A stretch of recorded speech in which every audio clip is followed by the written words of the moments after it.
Okay. So Matt is the head of online architecture for ITV, and his talk is deploying dynamic ad insertion with Dash, a broadcaster's architecture. Can you hear me okay? Yeah. Okay, so when I first said that I was coming to Denver, I got really, really excited, so I went straight over to the Visit Denver tourist site.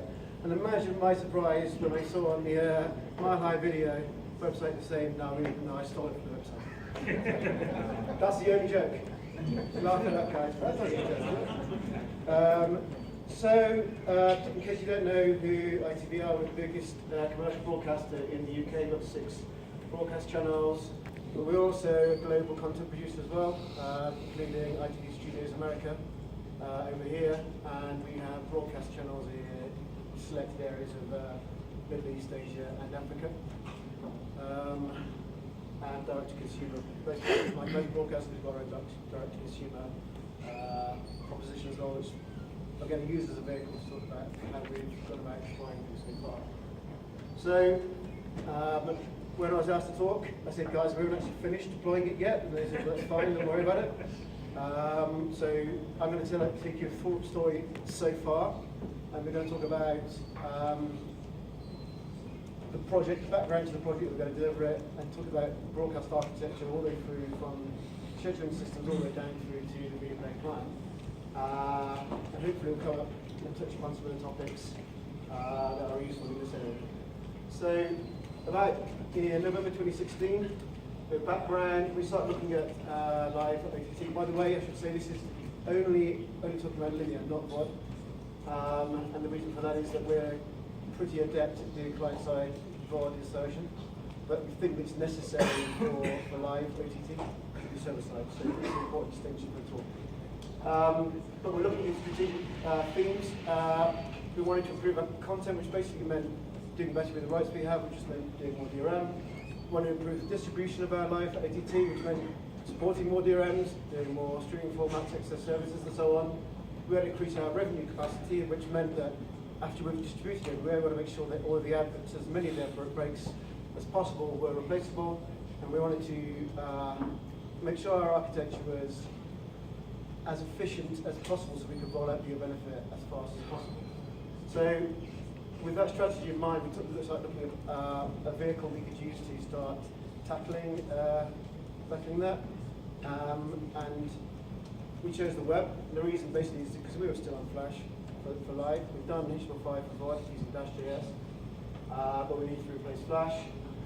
We had a go at server-side already.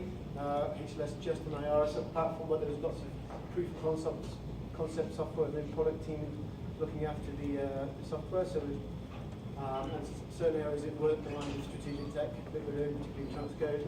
And our Flash player currently, our first attempt at ad replacement was actually in a client side for linear using RTMP key points in Flash. And obviously that's more of an art than a science, let's put it that. So we wanted to replace that. So we got off thinking about that, and we're busy thinking about it. Meanwhile, the market for targeted advertising was really, really getting hot, and we started looking at broadcast linear ad replacement, so replacing broadcast adverts with IP adverts, basically. So these two things were going on at the same time. So we thought, well, actually, let's start thinking about these two things together. So what began as a let's replace web ad replacement with server-side ad replacement with Dash became a project aligning and driving core platform enhancements on our broadcast chain to allow IP ad replacement on broadcast. So one of the most important things that we wanted to do is standardize the signaling across OTT and broadcast. And we've been working in DVB recently. If you're familiar with DVB-TA, it's no accident that DVB-TA is attempting to tackle discussions, probably Scotty, don't want to preempt it, definitely Scotty, across broadcast, vertical and horizontal broadcast use cases, but OTT as well. And by aligning ourselves with that, we've basically got better project momentum. It's OTT enhancements, broadcast enhancements, interface, and to a lesser degree, it's helping us move towards IPTV because of the common sense. But it's kind of a lesser point of this because we are a broadcast multiplex operator, so we still think broadcast is very, very important. For the project itself, it was moving out of band signalling is very important because we're aligning with broadcast. In-band signalling was necessary, so we wanted to move out the band signalling. In our broadcast playout, we use Miranda cards specifically just for the OTT playout. So we wanted to get rid of that. If we're going to align, then we needed to remove these cards and become more scalable. There's a little bit more on that later, which ended up with much greater operational simplicity. So we already were doing some, as I said, we're doing some ad replacement. In the scheduling system, we already had the ability to look for the schedule and where we had the rights, because you don't always have the rights to ad replacement. When you're acquiring content, you don't always get the rights to do ad replacement. So, but we were already doing that bit. But the new bit, and I think was mentioned earlier, we started signaling common spot and break IDs and minting them in the scheduling system so that they can go onto the ad decision server. And these spot and break IDs are passed on via broadcast exchange format to the player system, and inbound in the SCSI 104s, they're inserted in the ICs, which is upstream of the branding card, which means all of the broadcast platforms on OTT will inherit the same SCSI 104 events when you get down to the encoded platforms, and then when you get to the SCSI 104s, be converted into the platforms you get to SCSI 35s. If you're interested, our SCSI 35 104 specification is on GitHub. If you want to check out the slides after, you can see how we've approached it. In the project, we then had to take a look at our OTT encoding platform. You can see here how we've got for data centers to contribution sites and to distribution sites. The SCSI 35s are carried in the contribution tiers file in the 50 megabit stream to distribution site, where they are then output as an APR set as fragmented MP4s. So, looking at the OTT platform in a little bit more detail, this is where we started sort of getting some challenges. It's stuff that was new to us. We hadn't actually encountered challenges yet. In the distribution encoder, I should say actually, so our packager requires smooth as an input. Fragmented MP4s, but it's essentially a smooth wrap around fragmented MP4s. Our encoder did support carrying splice events in the sparse track, but it didn't support carrying payloads, so we couldn't carry the break IDs and spot IDs were not being transmitted from the encoder, so we had to do a bit of work there. So it's an elemental encoder, but elemental encoder for us, elemental encoders are now carrying payloads as well as the splice inserts in the output. We deliver that over a 10 gigabit AWS direct connection to AWS, or we've got a packaging DRM system. So the way we represent the SCSI is in the ESAM specifications. It's carried as a binary evolving as XML, as you saw earlier. We needed our packages needed to be able to parse that. So that's the next piece of work we had to do. So we're parsing out SCSI as XML to start looking at the packaging for ad replacement. Now you might ask, what about solving the problem of smooth? Do you already want doing smooth? Going forward, probably not. So we're involved in a project by Unified Streaming where we're trying to make Dash as a contribution format to packages for carrying metadata. Trying to use as much as possible what's already in the Dash spec. That wasn't the way it started, but that's the way we're steering it. So hopefully Dash will be able to be a contribution format for, or even better CMAF, as a contribution format for packaging. We've got two entirely isolated, active live chains doing ad replacement, packaging for ad replacement. A little bit about some experiments we've been doing with how we scale out. So we started with, we've got multiple origins in each chain. We started with experiment with AWS EFS as a storage medium. because that gave us seamless failover, because the archives for each packager were distributed across them. What we found though is that AWS EFS is not really right now optimized for latency sensitive applications. So, and while AWS guys have been working quite hard, they've made a lot of releases improving things. Moving forward into true low latency Dash or HLS is probably not the right thing for us right now. So we moved on and started having a look at NFS clustering. So we've now got a highly available NFS cluster. It's not active. The performance is really, really good. So I think that's for us the right approach for low latency when we get there. But we've had to solve the not being active, not delivering to get to a seamless failover with pretty low level file synchronization. So that's not my, I'm not going to talk about that right here. So back up to where the origin is now outputting a condition stream for output placement. So let's take a bit of a closer look. We heard a little bit about this. So we've got an inputting stream coming in where we've got a regular cadence, fragments of equal length, there are adder veils. We've heard that SCSI is conditioning, so the encoder is putting in IDRs in all the right places, but the outputted segments need to be aligned around period boundaries. So using the permitted sort of plus or minus of half of the segment duration, we're doing some work to make sure that we can segment the dash output to be able to land on a segment boundary, on period boundaries, either side of the period boundary. You can see it there being trumped. We've heard a lot about the date range. So in this new product, we're starting with date range in our old live stream we were on, what we heard earlier.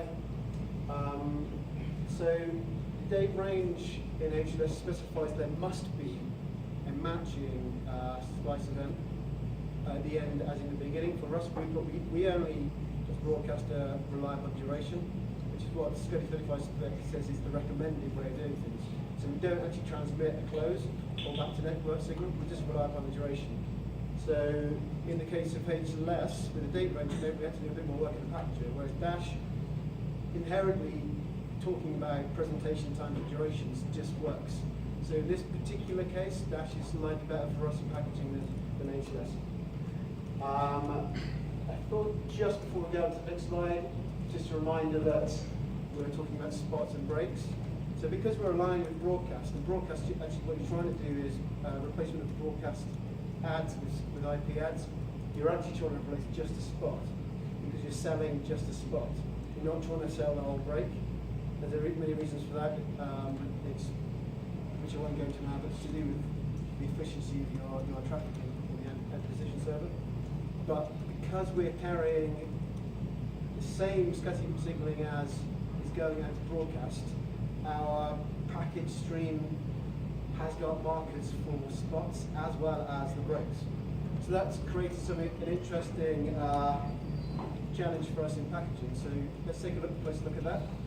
So here you can see a manifesto, simplified manifesto I took out about ITP2 origin.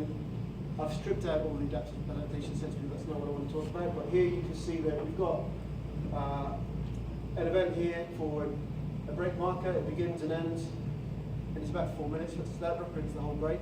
But you've also got a spot marker with the same manifesto pointing at a particular advert within that break. Now, that's useful for us because when we're not doing advert placement, we can carry measurement of spots for adverts that we won't replace. Typically, that's not really something you do. Before this, we haven't actually launched that yet, but in the future we're going to do this. But typically, in-bait broadcast adverts were traded up with a broadcast entity, so there wasn't any revenue particularly. So being able to measure broadcast adverts that weren't replaced gives us at least forecasting benefit, but potentially there's trading models around that as well. You'll note it's a single period. So right now our contribution format to the ad placement is not multi-period. That's not normal. I don't know if the Google guys are still here, but Google ad placement product right now is expecting the broadcast advert to be represented as a multiple periods. We took the decision not to do that, and that's not a final decision, but right now this is what we're doing, single period. It's given us certain benefits right now. One of them is separation of concerns, so the package doesn't really need to know anything about ad logic at all. It just sees splice inserts, it sees events, it does its job, it spits out what it needs, and the downstream systems can do what they want with it. So there's no real commercial ad logic in our packaging. It's pretty simple. Additionally, it allows us where multiple periods aren't supported on clients, we can just send this out, and at least we can be counting adverts as well, direct to origin with no advertisement. So actually, there's some benefits. I think if we're a betting man, perhaps this won't stay the same and we'll be representing a period, but this gave us it's brought us speed to market advantage, simplifying the package for the time being. And the other point I wanted to call out was the use of message data. According to the anti-SCSI spec, you shall not use message data for carrying SCSI information. That wasn't deliberate, it's a work in progress, and it's an oversight, so we'll probably change that. But given its contribution format, it may or may not get C clients. I'm not sure we're going to change it, but for any spec experts out there, it was an accident, not deliberate. So moving on now to ad replacement side of things. We have a model of serving just-in-time ad replacement. So the decision for every single viewer as they arrive at the break is made as they arrive at the break.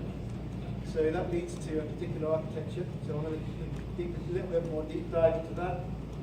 So the entire ad inventory for our system is backhauled into the ad replacement system as mezzanine files, and ahead of time it's packaged and segmented, transcoded.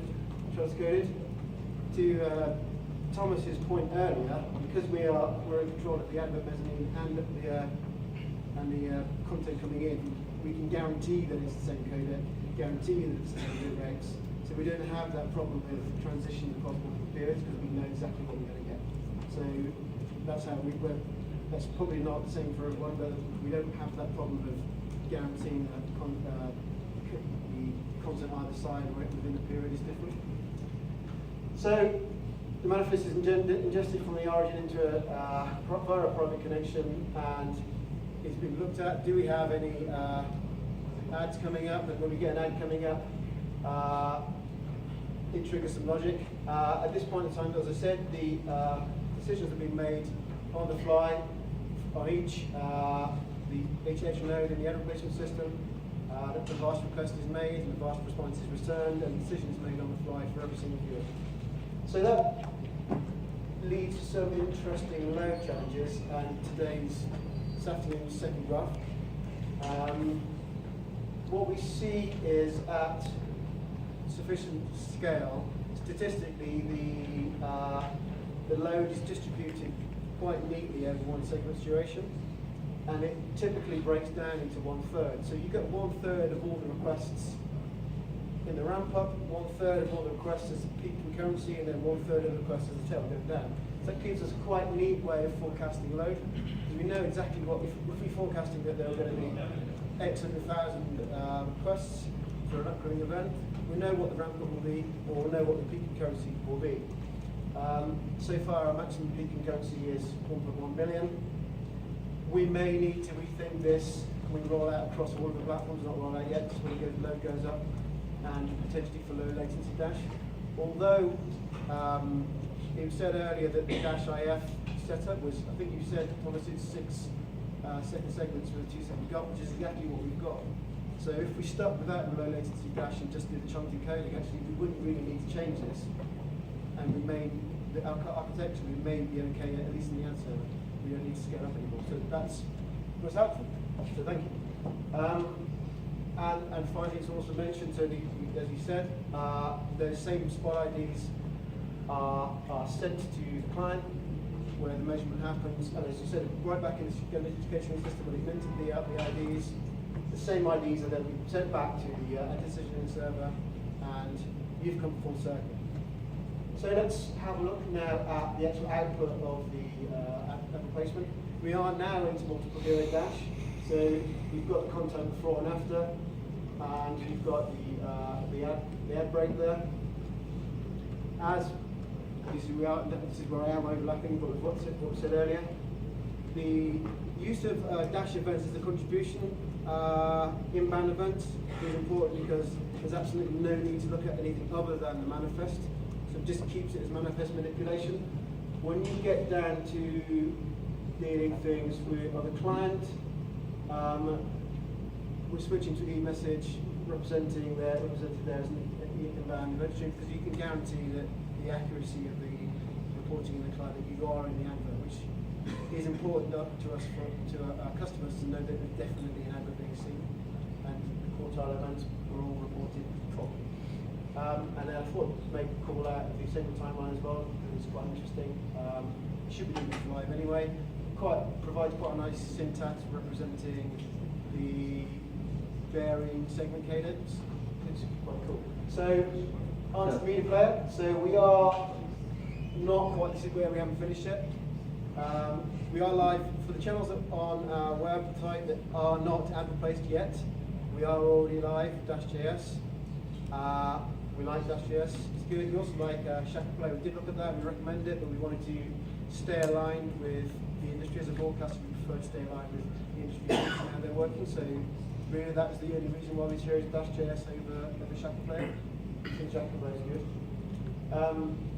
When we started out on this, we took the decision to pause on Safari while it's just settled on CBCS and CMAF.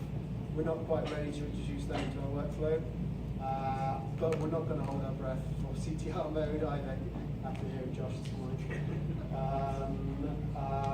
But we're about to start. I got an email today saying that we're now ready, so we're going to start working on, in Dash.js, testing our streams for to do with Dash. So final... So just letting you know your timer's out. Okay, cool. This is my last slide, so it's great. Good timing. So one final bit. We're currently working in the horizontal market in the UK and HBBTV. We have a product called Freeview Play, which is basically an aggregation of broadcasters in TVs. So we're looking at multi-period Dash right now on market connected TVs. You go anywhere from really good transitions to a period will blow up the TV. So there's a bit more work to do, but from 2019 onwards, support for multi-period Dash and TV is mandatory, and we're driving that. We're also in the Freeview Play spec, which profiles HBTV. We're describing behaviours for making seamless transitions to ensure that we can condition those new receiver devices coming into the market to be really seamless and snappy. And in this specification, we are mandating that content partners use the period connected to describe to let the receiver know that they are specifically, even though the media timeline is not, there is discontinuity, that to expect that the codecs won't change and so on, so that we do get the best chance of getting a seamless transition. And that's it. Thank you very much.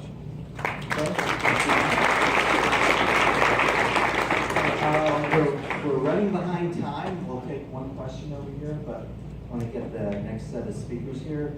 We are going to be running over time, but the last section is content protection, and this is a really important topic.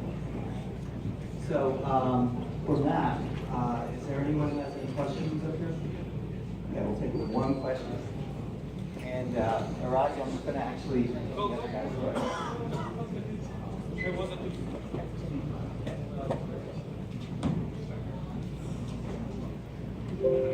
How do you handle the content using the ad? Can you repeat the question? How do you handle the ad? So I still didn't catch it. How are you handling the ad? How am I handling the ad requests? Ad beacons. How am I handling the ad beacons? So what we do is out of band. So the e-message is received from the client, and upon receiving the e-message, there's some JavaScript, or in this case some JavaScript or whatever the client is, calls out to ad decision as ad placement software and downloads the response of the VAS server, so we can then see the impressions, and then it will, based on where it knows it is relative to the stream, it will call out the ad impressions based on the part that was received by the ad placement system. Okay.